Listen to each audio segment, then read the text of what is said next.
ہر وہ مسلمان جس کے دل میں غزہ کے لیے تکلیف ہوگی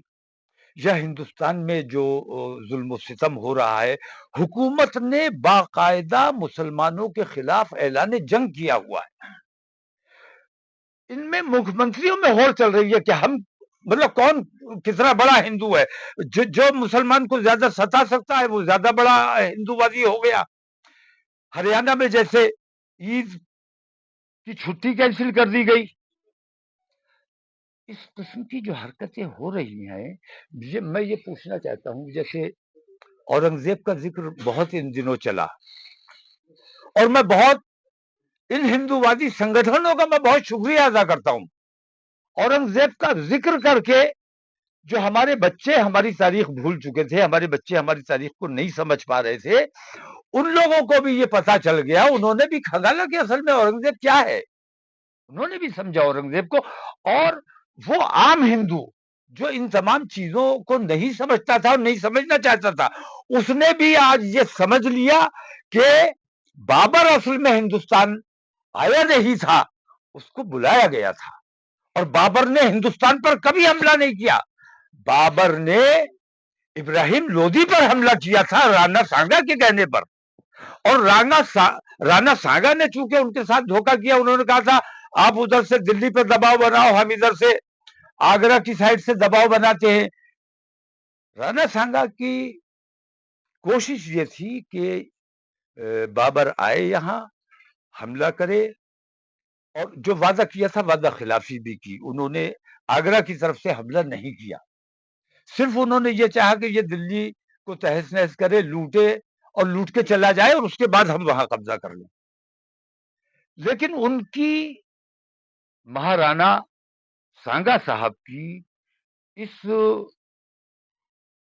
وعدہ خلافی سے ناراض ہو کر، ورنہ بابر آیا تھا رانا سانگا کے حوالے دلی کر کے واپس چلا جاتا، لیکن رانا سانگا نے جو ان کے ساتھ دھوکہ کیا اس وجہ سے وہ یہاں رکا، اور پھر رانا سانگا پر حملہ کیا۔ تو وہ ہندوؤں کے خلاف نہیں آیا تھا، ہندوستان کے خلاف نہیں آیا تھا، بلکہ پہلے پنجاب فتح کیا، وہاں بھی لودھی مسلمانوں سے ہی اس نے یدھ کیا، دلی پر حملہ کیا، دلی میں بھی مسلمانوں سے ہی یدھ کیا، اس کے بعد آگرہ پہ حملہ کیا۔ تو میں کہنا یہ چاہتا ہوں کہ مسلمان غدار نہیں ہے، بے وفا نہیں ہے، بے مروت نہیں ہے، دوستی نبھانا جانتا ہے، اور رانا سانگا نے جو کیا اپنے دیش کے ساتھ میں سمجھتا ہوں غداری کی، اور وہ تمام لوگ جنہوں نے انگریزوں سے ہاتھ ملائے یا مغلوں سے ہاتھ ملائے وہ غداری کے مرتکب ہوئے، لیکن ان کو کہا جاتا ہے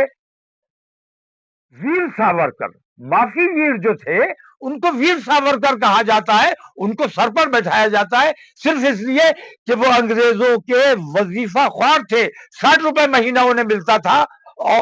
مطلب اپنے دیش کو 60 روپے میں بیچ رہے تھے انگریزوں کے تلوے چاٹنے والے لوگ آج ہم سے ہمارے دیش پریم کی ثبوت مانگنے کا کام کرتے ہیں۔ تو ہم نے اپنے دیش کے لیے ہمیشہ کام کیا ہے اور آج بھی کام کر رہے ہیں، میں آج بھی اپنے دیش کا یہ کام کر رہا ہوں کہ عید سادگی سے منائی جائے گی، کسی قسم کا شور و غل نہیں کیا جائے گا، میلے ٹھیلے نہیں لگائے جائیں گے، تماشے نہیں کیے جائیں گے، اور اپنے ملک کا امن و امان برقرار رکھنے کی کوشش کی جائے گی۔